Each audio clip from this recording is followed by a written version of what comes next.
Bonjour, je m'appelle Meiline et je vous propose de découvrir un sujet particulier sur des habitudes alimentaires asiatiques au Cambodge. Vous y découvrirez entre autres une approche de la cuisine urbaine au fil de votre balade dans nos villages en compagnie de nos amis prénommés Yinso et Yangso.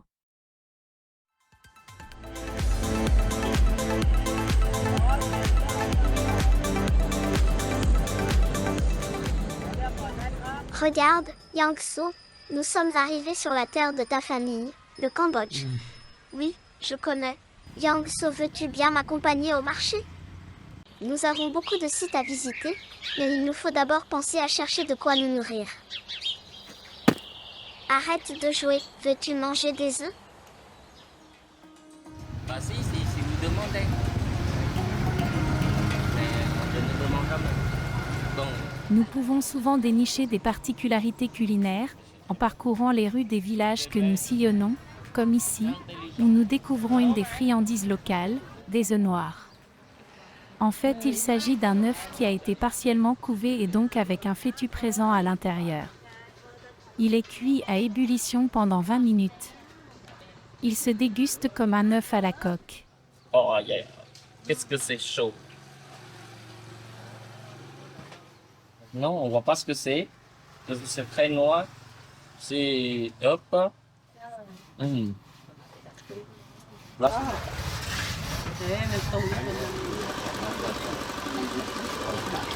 Et Champi, tu fais la fête avec ton ami Tumouche. Tiens, mange des nems. On bat le riz à la batteuse là-bas. Et ça reste de la poudre. Alors, on mélange la poudre avec, encore une fois, l'eau pour avoir une solution convenable, oui, pour faire des pâtes de riz. On fait les feuilles de riz à la vapeur. La réalisation des feuilles de riz est un des éléments de base de la nourriture au Cambodge et en Asie.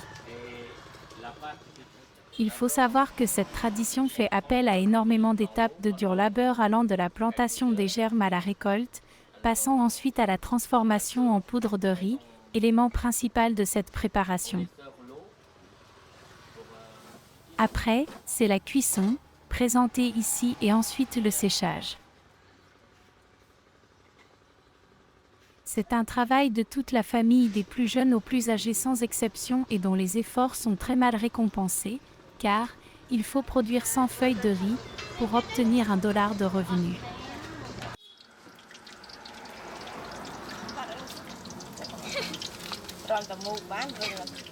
Nous pouvons à présent déguster d'excellents nems préparés entre autres, avec la réalisation des feuilles de riz, vues précédemment.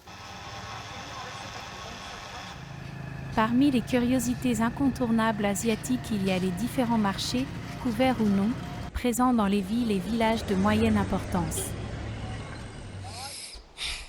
La vache, je rêve d'un hamburger. C'est l'endroit où il est possible de trouver tout ce qui est nécessaire pour se nourrir, mais pas seulement.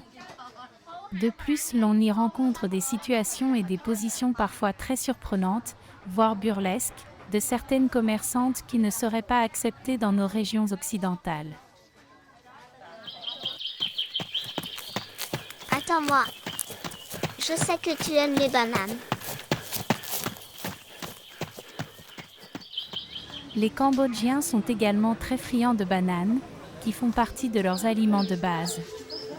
Bien que plus petites que celles d'Amérique du Sud, plus répandues en Europe, elles sont souvent utilisées comme friandises.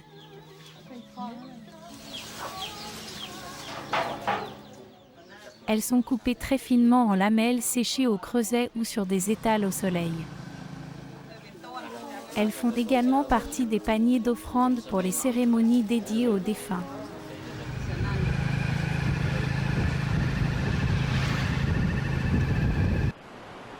Dis Yang, il faut aller au marché aux poissons puants. Vas-y sans moi, je protège mes poumons. Mais l'aliment le plus consommé en Asie est bel et bien le poisson. Alors voyons les possibilités de visite sur le sujet. Pour autant que vous ayez l'estomac bien accroché, un endroit incontournable est sans conteste le marché aux poissons puants. Il s'agit d'un des plus anciens lieux de triage et de débit de poissons et nul doute qu'il ne vous laisse sans voix, rien que par l'odeur qu'il laissera sur vous, persistante et inoubliable. Ici, les règles sanitaires, que nous connaissons dans nos pays, ne font pas partie du mode de vie des Cambodgiens. Trêve de longs commentaires, je vous en laisse découvrir les images et pratiques locales.